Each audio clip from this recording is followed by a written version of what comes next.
Resume consideration of proposed Senate Resolution number 256. I so move, Mr. President. Is there any objection? Hearing none.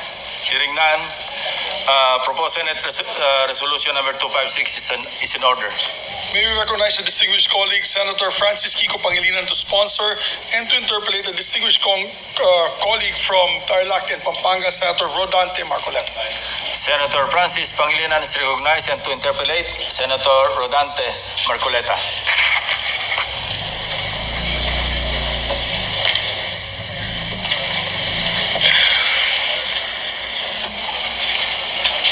Thank you, Mr. President. We are ready to respond to the questions and the interpellation of the good senator, my fellow Kapampangan, my kabalin, Senator Marcoleta. Thank you, Mr. President. I'd like to thank my colleague from the gentleman from Pampanga and Quezon City for having readily accepted questions from this representation. Mr. President,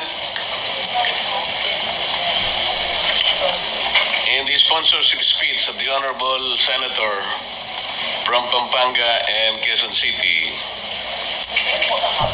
he said that the resolution will signal our resolve to prevent China from claiming 500,000 square kilometers of our exclusive economic zone. I'd like to ask the gentleman, Mr. President, where did he get his data of 500,000 square kilometers?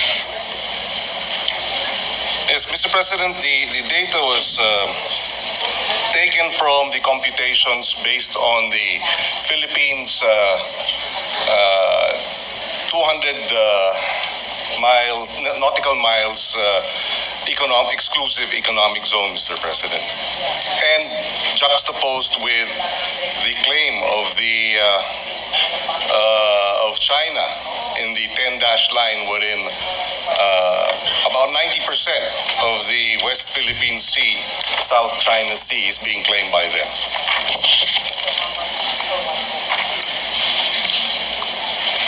Mr. President, is the gentleman aware that there is a post from the National Security Council of the Philippines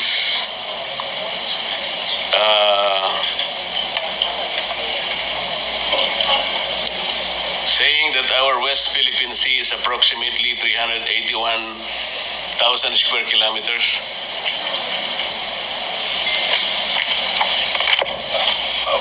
300,000 square kilometers, Mr. President. Are they referring to our exclusive economic zone or our territorial sea, or may we be clarified? Our exclusive economic zone with respect to the West Philippine Sea, Mr. President.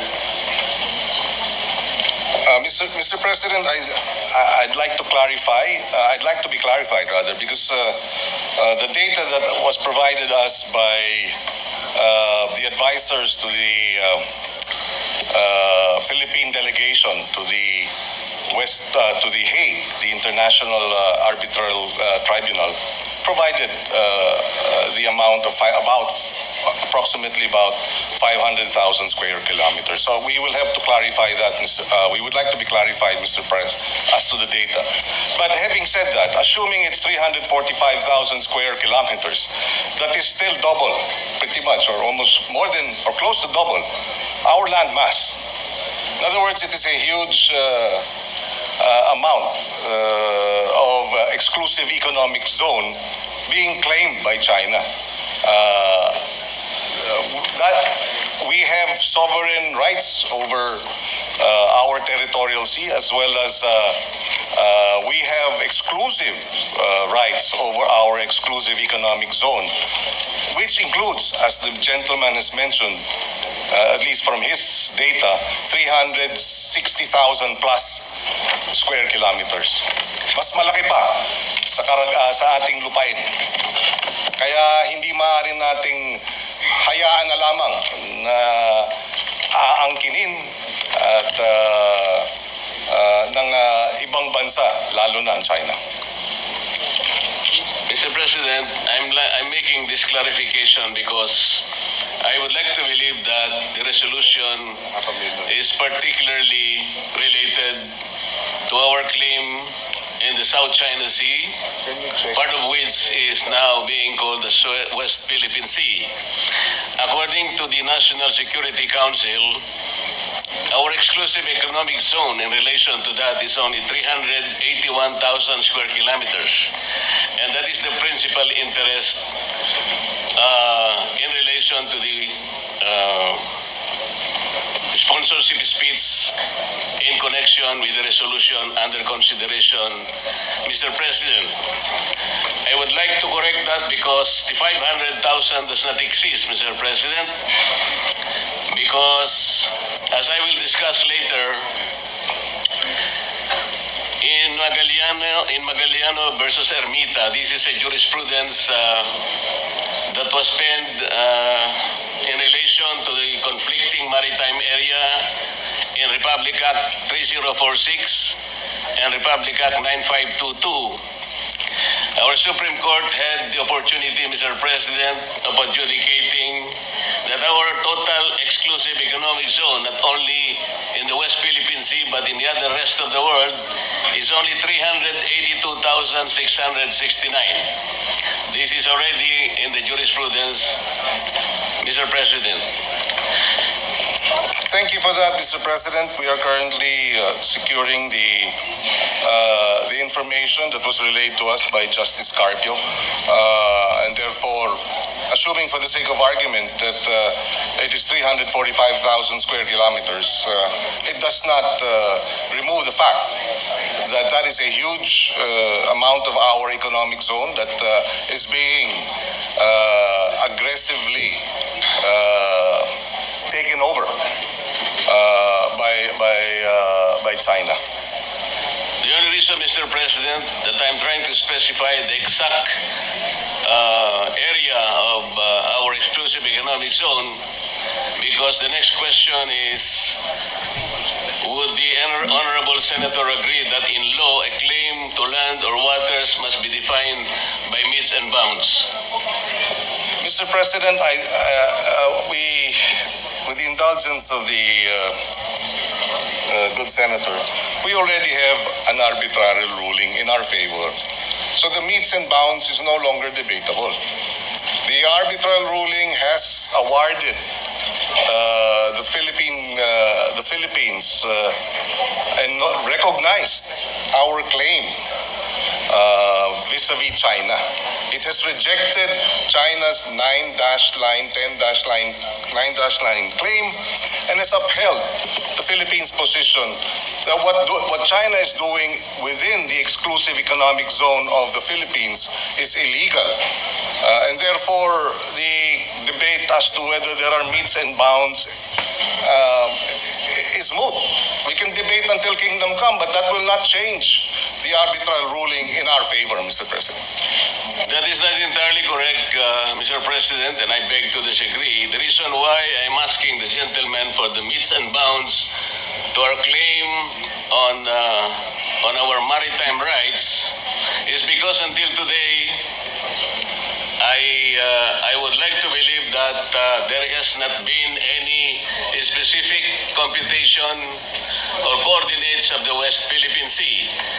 I'd like to ask if is the limit of our exclusive economic zone specifically the 200 nautical miles from our archipelagic baseline, or is it provided under Administrative Order number 29, the westernmost boundary of the Calayan Island Group, as defined under Presidential Decree 5096, or is it defined under Republic Act 9522 of 2009, or Republic Act number 12064 of 2024? The question, Mr. President, is very significant because we would like to specifically determine the extent of our West Philippine Sea. Because if we are unable to do that, baka mahirapan po tayong ipagtanggol hanggang saan ang sa atin. So can we at least have an answer? Mr. President, hindi na natin kailangang ipagtanggol ang nasa atin. Napagpasahan na ng International Arbitral Tribunal. There is nothing to defend. It has been resolved in our favor.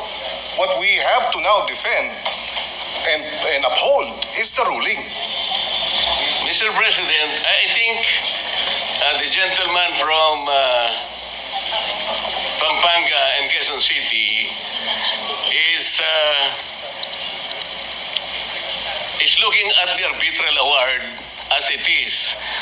I'm not saying that, of course, we won the EEZ, but it is still incumbent for our country, Mr. President, to define our West Philippine Sea.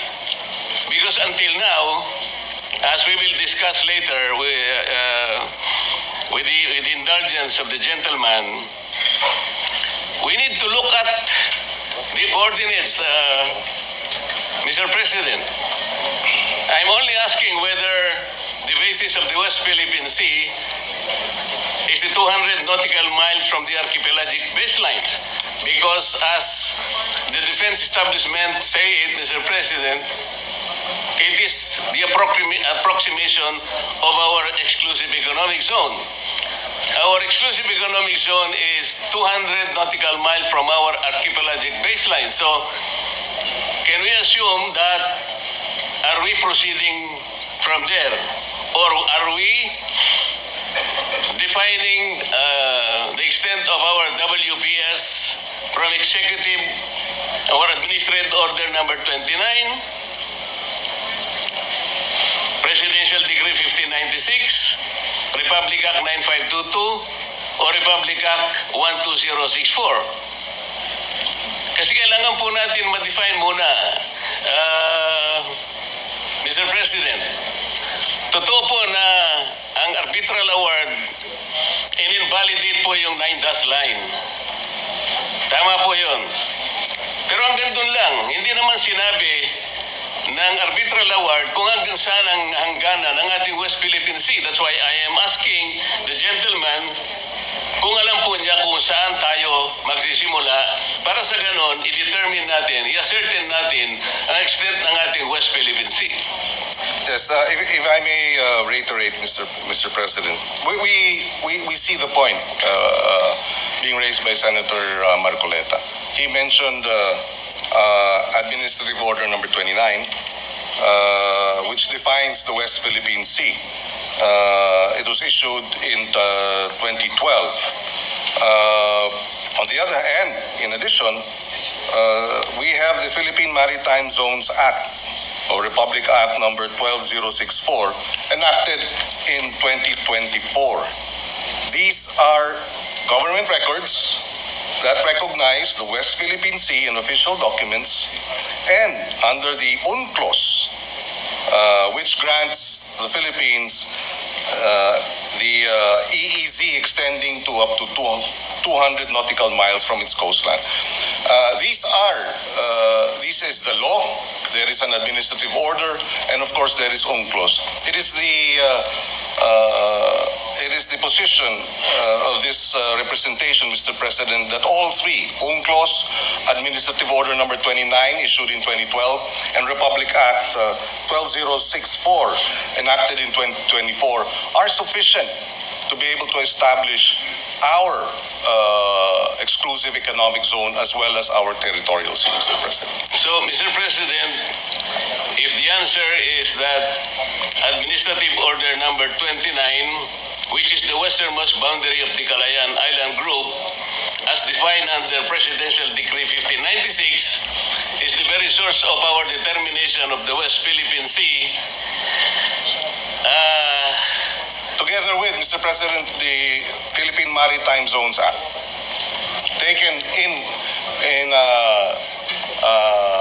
conjunction with. So it's the AO 29 as well as RA 12064, and finally UNCLOS. yes, Mr. President, isa-isa lang natin. Doon muna tayo sa Administrative Order number 29, which confirmed Presidential Decree 1596. Mr. President, under PD 1596, President Marcos Sr. drew boundaries around certain features of the Spratly Island and called the enclosed area as Kalayaan Island Group. At that time, there was no exclusive economic zone yet under the UNCLOS. However, is the Honorable Senator aware that in 2016, the South China Sea Arbitral Tribunal declared the boundaries of the Kalayaan Island Group as contrary to the UN Convention of the Law of the Sea? Well, Mr. President, I'm not familiar with the particular findings, but that is, to me, again, immaterial in the context of the award of the International Tribunal. That will not be immaterial, Mr. President, with all due respect. Kasi nga po talagang sinisino natin, dinidetermine natin. Kung gagamitin po natin yung Presidential Decree 1596, sabi po ng Arbitral Tribunal, contrary po yun sa UN Convention of the Law of the Sea. Basahin po ninyo yung Arbitral Award. Nandun po yun sa paragraphs 573 to paragraphs 576. Sabi po niya, China and the Philippines has no right to enclose the Spratly Islands with the system of archipelagic or straight baselines, as though there is a single group islands or an offshore archipelago. Yun po yung sinabi. Kaya nga po, I am pointing this out, hindi natin magagamit yung 1596, not even Administrative Order 29. Kung sasabihin naman po natin, Mr. President, yung 9522 na banggit nila, is the Honorable Senator aware that Republic Act 9522 merely defined the Philippine archipelagic baselines from which to measure the territorial sea, exclusive economic zone, and continental shelf. Yun lang po ang ginawa ng 9522. Wala po siyang kinalaman in the determination of the exact area of the West Philippine Sea. Na-define lang po yung mga baselines natin para doon natin kwentahin yung ating territorial sea, yung ating exclusive economic zone, at saka yung ating continental shelf. Alam natin, ang EEZ at saka continental shelf, 200 nautical miles from the baseline. Territorial sea is 12 nautical miles from the baseline. Ngayon po, Mr. President, kung halimbawa ay babanggitin natin ang Republic Act 12064, ito po yung 2024 law, ang may problema po ito Section 2 of Republic Act number 12064 defines the West Philippine Sea as follows. The maritime zones of the Philippines on the western side of the Philippine archipelago, including the Luzon Sea and the territorial seas of Bajo de Masinloc and the maritime features of the Kalayaan Island Group, shall collectively called the West Philippine Sea. Ano pong problema nito, Mr. President, Your Honor? Based on that definition, would the Honorable Senator agree that the westernmost limits has two elements?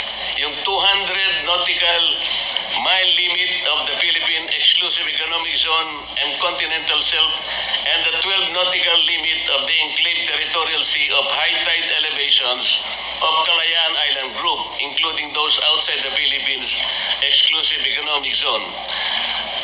Hindi rin po natin magagamit yung 200 nautical mile limit, Mr. President. Bakit po?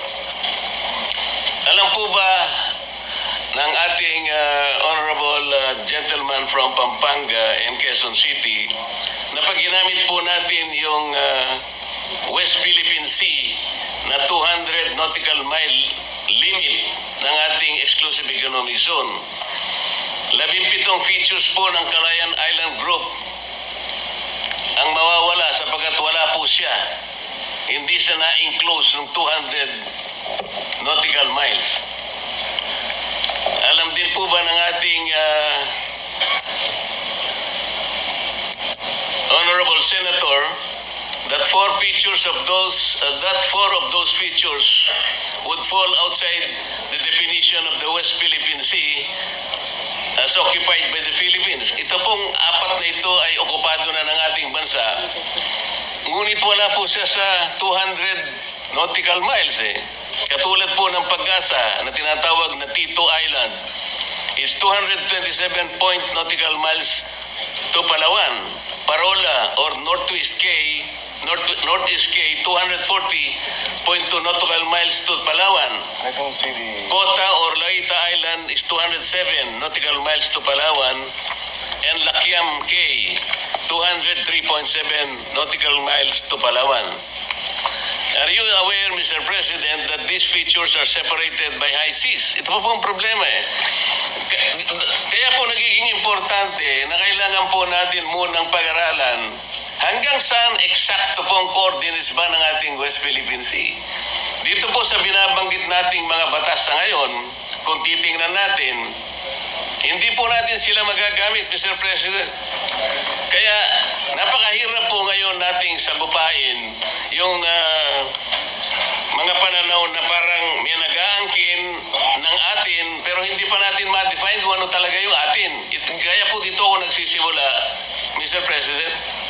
Mr. President, if I may be allowed, again, I don't see the point. Are we trying to say here that the arbitral ruling was erroneous, and therefore we should stop claiming what was awarded us? I don't see the logic, Mr. President.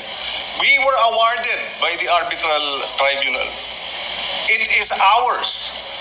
Now, is the gentleman saying the tribunal was mistaken, and therefore what was awarded to us should not have been awarded to us because of these problematic, well, at least from the point of view of the good senator, problematic definition of what the West Philippine Sea is. I beg to disagree, Mr. President. Besides, the arbitral ruling did not touch on the issues being raised today by the good senator. And even if it did, assuming it did, hypothetically, we were still awarded, and we were our claim and our rights were recognized, and China's rights were rejected. Are we saying here now, Mr. President, that we have to go back to the arbitral ruling, to the tribunal, present a new definition of what constitutes West Philippine Sea, so that they can amend or they can set aside the award? Please, I would appreciate being clarified. Let me clarify, Mr. President. Are we getting the impression that the West Philippine Sea was awarded to us by the arbitral tribunal on a silver platter? Sinabi po niya kung nasaan yung ating mga coordinates?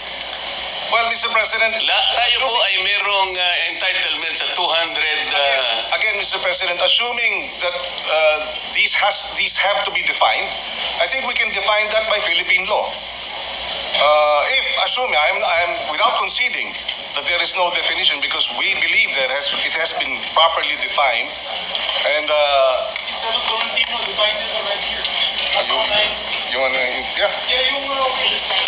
The baselines. The maritime base. Oh, we were not in the Senate then, but Both of you were not the Senate. We already discussed it. We had the big billboard.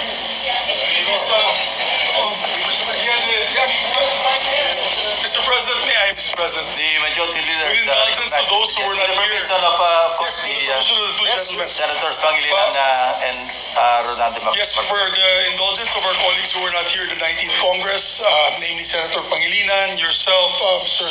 President Pro Tempore, the Senate President, and Senator Marcoleta.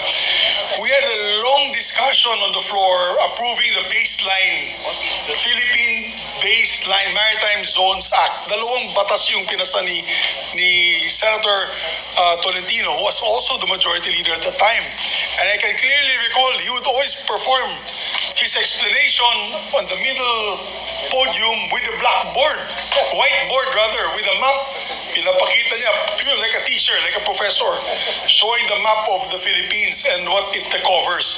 So meron na po tayong approved and signed by the President a Republic Act on these two measures. It was the Philippine Baseline Law and the Philippine Archipelagic Sea Lanes. So maybe the two gentlemen can look into these two laws to see the exact coordinates that we approved as a law, as laws. This is Republic Act number 12065 and 12064. Permission Mr. President, of the three gentlemen, the Senate President is recognized. with the permission of the gentlemen, because this will be an interjection, just not really to join the conundrum, but Mr. President, may I ask a question? Yung ban China, meron silang coordinates? Yung 9-dash line nila? Wala. Wala eh. Tayo nga may baseline eh. May baseline 10-dash line na. Oh, may coordinates ba? Wala eh. Tayo nga may baseline survey law eh. Sila wala eh. Kung ano mangkinin kanila eh. So, I want to find out where are the coordinates of China in the West Philippine Sea. Mr. President, may I request that pakihan nyo ngayon number 3. Mr. President, while we're doing some administrative matters, just for the record, because earlier our data or our assertion that about 500,000 square kilometers of our exclusive economic zone and territorial sea and sovereign waters is being claimed. This was a lecture by retired Supreme Court Justice Carpio in his paper, West Philippine Sea Lecture, in the Philippine Social Science Council, hosted it February 2016, and I quote his, for the Philippines, what is at stake in the South China Sea are, number one, about 80% of its EEZ, comprising 381,000 square kilometers of maritime space, including the entire Reed Bank and part of the Malampaya gas field. And number two, 100% of its exclusive continental shelf, estimated at over 150,000 square kilometers of maritime space. Either the Philippines keeps this, and I quote, maritime entitlements, or we lose them to China, according to the retired justice. And he added, effectively, China's 9-dash line claim encroaches on over 531,000 square kilometers of Philippine EEZ and continental shelf, including all the fishery, oil, gas, and mineral resources found within this vast area, which is larger than the total land area of the Philippines. This Chinese aggression, according to Chief former Justice Carpio, is the gravest external threat to the Philippines since World War II. Mr. President, ang binanggit niya kanina ay pinagsama-sama po niya yung exclusive economic zone at saka yung continental shelf. Talaga po nga abot kayo ng 500,000 square kilometers. Ang pinag-uusapan po natin, exclusive economic zone lang. Kaya po tayo nakukumpyos. Kanina po tinatanong kung merong coordinates ang China. Ayan po yung mapa ng China. Makikita po ninyo yung 6.1. Kapag yan po ay tiningnan ninyo at pinag-aralan po ninyo yan po ay nakatala doon sa International Hieroglyphics Organization or S23. Lahat po ng coordinates nandyan. Kaya nga po pinoproblema natin, hanggang ngayon, wala pa po tayong ganyan. Sana man lang yung West Philippine Sea, kapag ka lahat po ng kailangan ng United Nations, kasi bago po tayo makapagpatala ng ating sariling pangalan ng dagat, katulad ng West Philippine Sea, hindi lamang po declaration ang kailangan natin eh.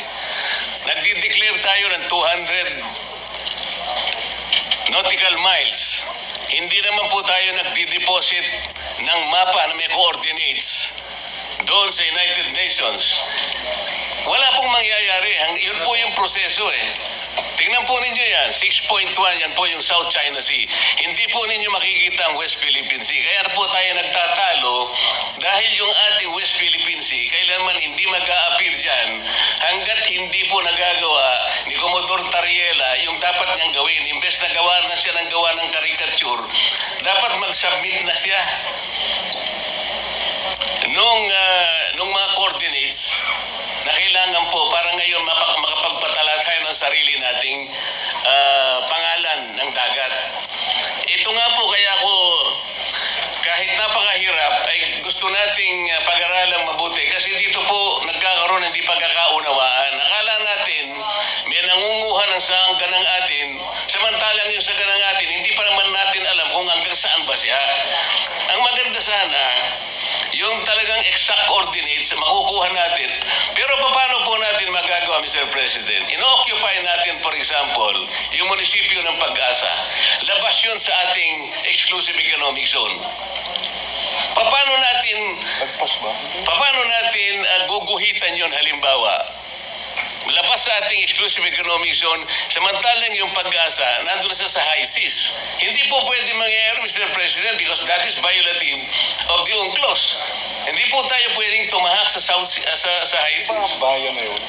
At magliliprag po siya from the exclusive economic zone para enclose niya lamang, for example, yung Parola, yung Tito, yung sinabi nating apat kanina na bahagi na inoccupy ng ating bansa, ngunit labas po ng exclusive economic zone. Paano ngayon yun? Eh di kapag ka sinabi natin, we were awarded our exclusive economic zones, o umalis na po tayo sa mga features na inoccupy natin ngayon. Simply because they are not enclosed by the West Philippine Sea na binabanggit natin. Kaya po ako nagsisimula dyan, Mr. President. Hindi po totoo na como sinabi ng arbitral award. Wala yung 9-dash line mo, China. Totoo naman yun eh. Because China was unable to prove by historic rights na talagang nasakop niya through the 9-dash line. Pero maliban doon, walang ginawa yung arbitral award eh. The arbitral tribunal did not adjudicate yung pamumosisyon nila sa mga features. Hindi naman niya sinabi, China, umalis ka na dyan sa mga inoccupy mong features. Meron ba siya sinabing gano'n? Wala po. And China continues to occupy those features. Meron din tayo. Meron din ang Vietnam. Kaya po disputed ngayon eh. Kahit na po in-award ang West Philippine Sea, o yung ating exclusive economic zone, it's still a disputable waters. Dahil nga, wala pa tayong coordinates na isasubmit na nire-require po sa atin. This is the whole point, Mr. President. Yes. If we may be allowed. Mr. President, gaya ng nabanggit kanina ng ating mga kasamahan, noong 2024 na ipasa yung RA 12064 nga at doon mismo dinebate Section 14, other maritime jurisdictions. The Philippines shall exercise all other maritime rights and jurisdictions in accordance with the UNCLOS, the South China Sea Arbitration, case number 2013-19, international law and other pertinent and regulations of the Philippines. Mr. President, we beg to disagree that the coordinates are not clear, that we have not been able to determine it. We have by law, we have by administrative order, and we have by the arbitral ruling. All these should suffice, Mr. President, for us to assert that China is illegally occupying parts of our exclusive economic zone and is claiming likewise 150,000 square kilometers of our continental shelf and 381,000 square kilometers of our EEZ. I mean, that should suffice for this, at least for this resolution to be passed. for the resolution that we are now tackling be adopted, Mr. President. Mr. President, In addition, Mr. unfortunately- President, if I may, the Kalayaan Group of Islands Kalayaan is a municipality of Palawan. Pag-asa is a barangay. Yes. And therefore, the exclusive economic zone as defined in UNCLOS provides that it is a sea area extending up to 200 nautical miles from a coastal state's baseline. So the baseline would be the Kalayaan group, and 200 nautical miles from the Kalayaan group. So I do not see how the Kalayaan Islands is outside of our exclusive economic zone. I beg to disagree, Mr. President. Just for the record, Pag-asa Island is a barangay of the Kalayaan Island Group under the province of Palawan. Yes. And it is 445 kilometers away from Puerto Princesa.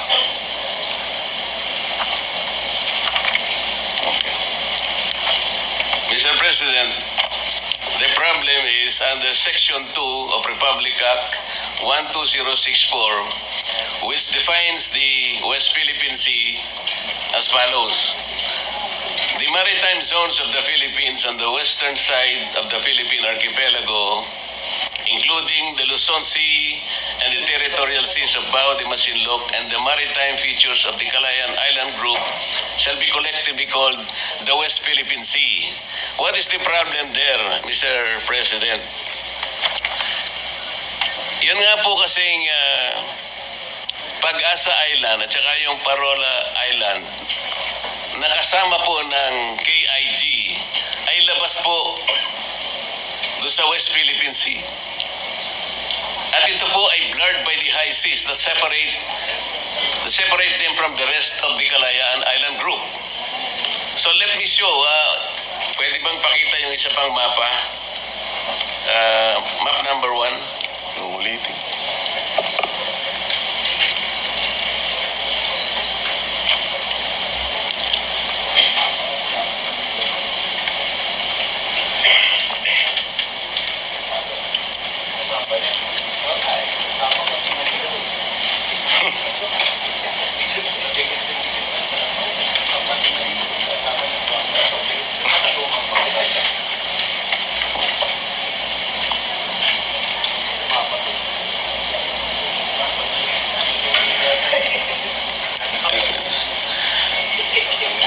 Ayan po, Mr. President. This is a map produced by the US-funded think tank called National Bureau of Asian Research. Dito sa mapang ito po, the area that is shaded in deep yellow is the Philippine Territorial Sea, while the area shaded in light yellow is the Philippine Exclusive Economic Zone and Continental Shelf. The area shaded in blue is the high seas. On the map are small features around which circles have been drawn. Some features are inside the Philippine Exclusive Economic Zone, while others are in the high seas. The circles drawn around these features are the enclave territorial seas. The features and circles are in different colors to represent the state occupying them. The features occupied by the Philippines are in yellow.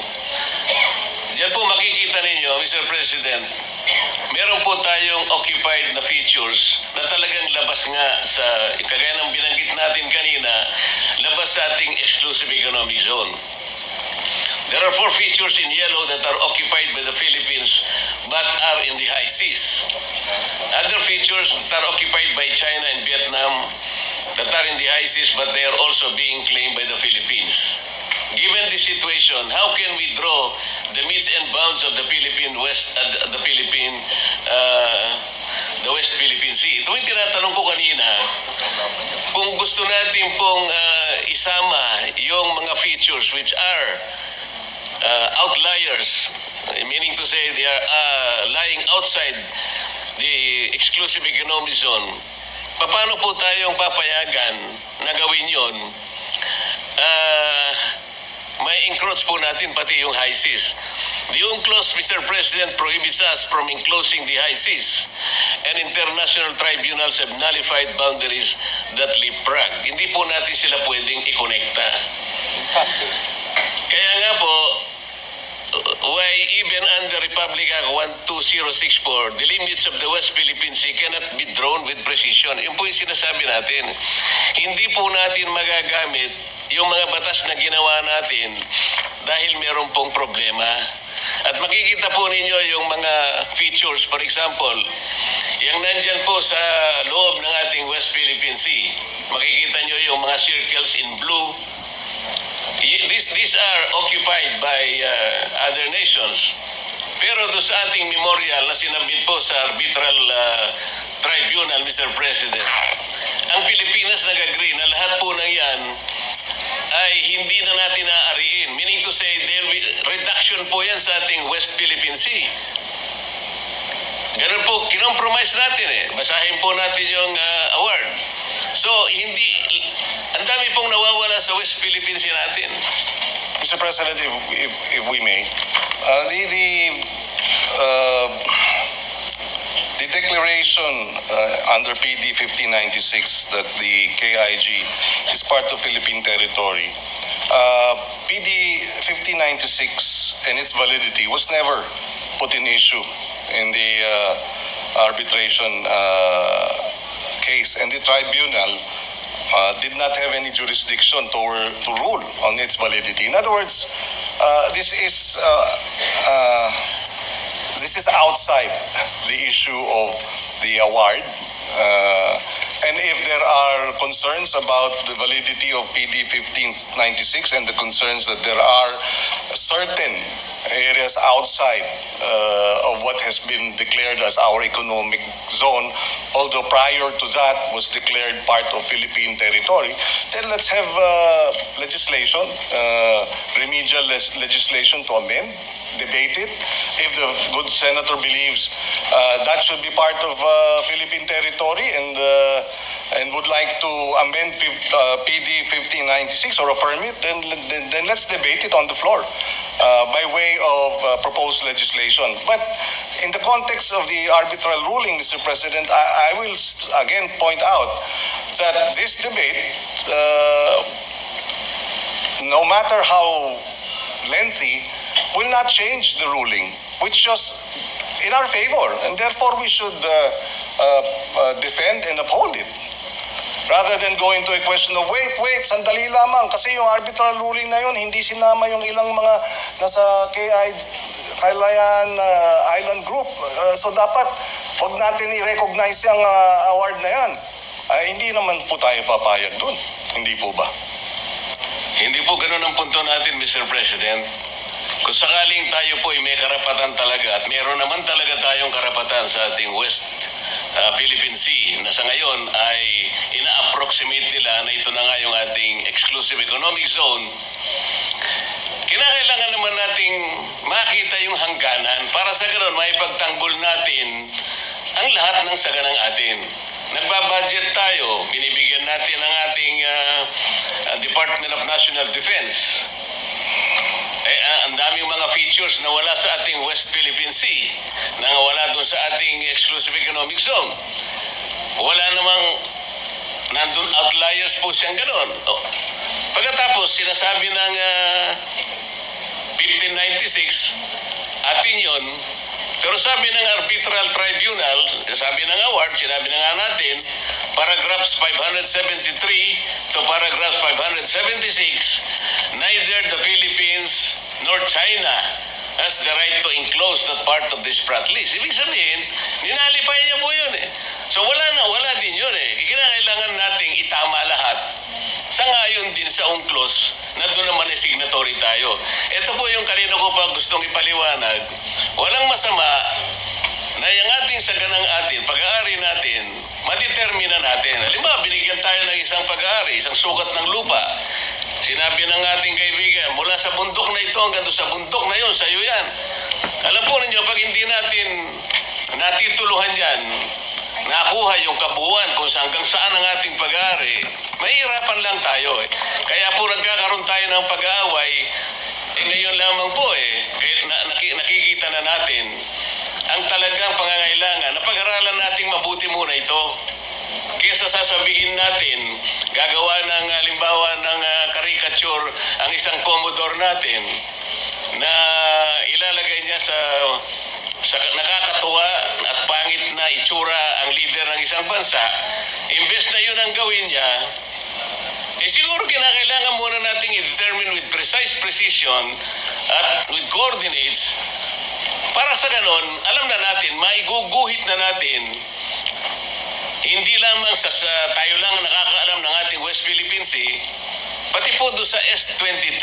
Ito po yung International Hydrographics Organization. Matatala na yung ating West Philippine Sea. Magkakaroon na po ng coordinates. Kagaya po ng pinakita natin kanina, ng South China Sea is designated by 6.1. Yun po sana yung dapat natin munang gawin.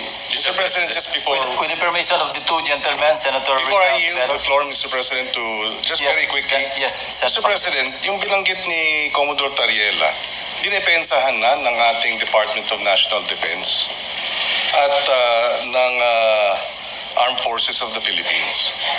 Tapos ngayon, narito tayo, may Senate resolution, sumasang-ayon at sinasang-ayunan ang posisyon ng Department of National Defense at ang Armed Forces of the Philippines sa mga bitiw na salita ni Commodore Tariela.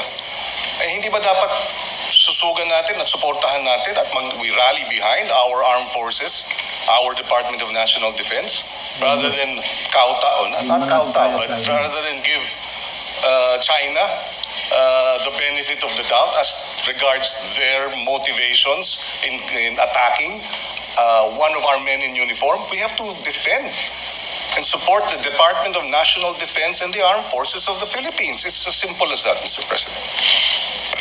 Yes, with the permission of the two gentlemen, Senator Rizal Tiveros is recognized to interject. Salamat, Mr. President. Sinusuportahan ko yung kahuling sinabi ni Senator Pangilinan. Dagdag pa po, ilang beses ko na rin po narinig mula sa Ginoo, mula sa Pampanga and Tarlac, yung di umano'y coordinates ng China sa South China Sea o ng 9-dash line. At ipinakita po kanina yung mapa ng International Hydrographic Organization. Sa research po, ang International Hydrographic Organization o IHO is a technical, not a political organization. And its map delineations do not constitute legal recognition of sovereignty such as China's 9-dash line. So ang ipinakita pong mapa kanina ng good gentleman, mapa ng IHO na may mga notation na 6.1, kung ano-ano pa, hindi po yan coordinates. Mga numero lamang sa mapa.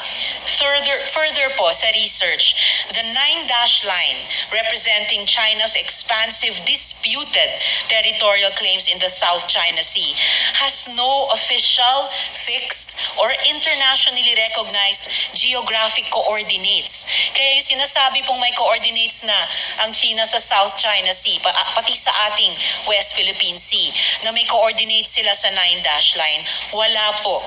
That U-shaped dotted line, which covers roughly 90% of the sea, is vaguely defined and can shift across maps. So ngayon pa lang po, i-disabuse na po natin ang ating kaisipan na may coordinates ang China dyan sa napakalawak na claims niya, pati sa ating karagatan. Salamat, Mr. I'm not President. very sure about this, but the discussion on the floor may have some national security implication.